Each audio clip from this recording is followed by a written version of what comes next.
আজকে একটু ফুলের পরিমাণটা বেশিই ছিল, তো আমরা শীতলা পূজাতে যাব তার জন্য এখানে একটু নিয়ে নিলাম দেওয়ার জন্য। আর এই যে দেখো আমি বাটা রেডি করার জন্য ফলগুলো সব ধুয়ে পান সুপারি তেল সিঁদুর যা যা লাগে সব কিছু আমি রেডি করে নিচ্ছি।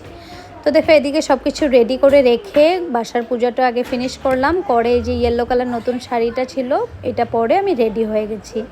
তো দেখো এদিকে আমি রেডি হতে হতে আমার ছেলে আমাকে আবার কুচি ধরে দিল।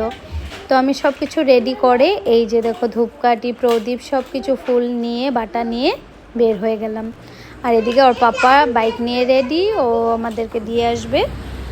তো আমি মিষ্টিটা আগের থেকে এনে রাখিনি, আর যাওয়ার সময় এই যে এখন দেখো আমি গিয়ে মিষ্টিটা নিয়ে নিলাম। তো মিষ্টিটা নিয়ে এই যে পুজোতে এসে এখন পড়লাম। তারপর এই যে সারা দিনটা আজকের খুব ভালো ছিল, আজকের দিনটা খুব ভালো ছিল। আমি শীতলা পূজাতে আগেও বাটা দিয়েছি, কিন্তু সারা দিনটা মানে পুজোর পুরো নিয়মটা আমি সামনে থেকে কোনোদিনও দেখিনি। ফার্স্ট টাইম পুরো নিয়মটা দেখে খুব ভালো লাগলো। আর অঞ্জলি নিয়েছি আমরা।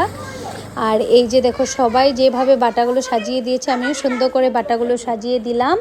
আর এই যে আমার গাছের ফুলগুলো আমি সব ঠাকুরের সামনে রেখে দিলাম, দিয়ে প্রণাম করে ও আবার কি করলো আমাদেরকে ছেড়ে বাসায় এসে পড়েছে, কারণ মেয়ে যাবে ডান্স ক্লাস, ও নিয়ে গেল ওকে খাইয়ে। তারপর আবার আমাদেরকে পুজো শেষ হওয়ার পর আনতেও গিয়েছিল। তো দেখো এদিকে অনেক অনেক নিয়ম ছিল, আমি সব কিছুই তো আর ভিডিও করতে পারিনি, একটু একটু করে তোমাদের সাথে শেয়ার করছি। এই যে দেখো ওরা জল ঘরে এসে সব কিছু মানে জলের ঘরটা বসানোর জন্য নিয়মগুলো করছে। আর এদিকে এই যে দেখো শীতলামার গাছের মধ্যে মালা পরিয়ে চুন্নি পরিয়ে সুন্দর করে সাজিয়ে দিয়েছিল। আর এদিকে আমার ছেলে ঘুম দিয়ে উঠে গেছে, যে মামার ঘরে একদম ঘুম দিয়ে দিয়েছিল।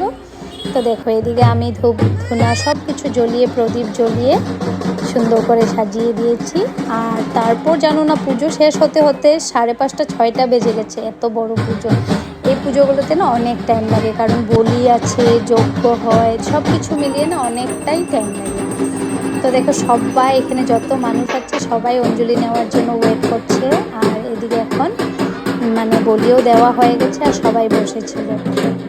তো দেখো আমিও এখানেই বসেছিলাম, বসে বসে গরমও ছিল অনেক।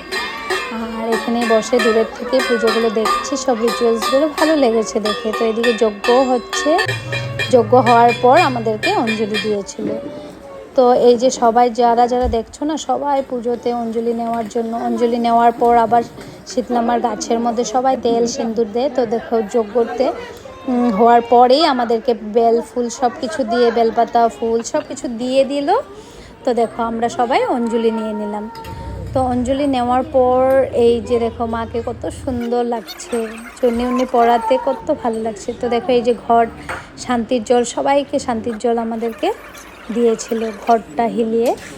তো শান্তির জল নেওয়ার পর সবাই একে একে লাইন ধরে এই যে গাছে, মায়ের গাছে সবাই জল ঢেলেছে, তেল সিঁদুর দুধ দিয়ে সবাই সুন্দর করে ঢেলেছে। তো দেখো এখানে এই যে দিদাটা সব ফার্স্টে নিয়মটা করেছে, তারপরে একে একে এই যে দেখো লাইন করে সবাই একে একে তেল সিঁদুর। আমার খুব ভালো লেগেছে, আমি না কোনো দিনও এইভাবে মানে করিনি, ফার্স্ট টাইম করেছি, খুব ভালো লেগেছে। তারপর সবাই তেল সিঁদুর মাকে দেওয়ার পর দেখো একে অপরকে পরিয়ে সিঁদুর দিল। তারপরে এদিকে এই যে দেখো একটু প্রসাদ নিয়ে নিলাম, প্রসাদ খেয়ে এই যে আমার হাজব্যান্ড এসেছে আমাদেরকে নিতে, তো বাসায়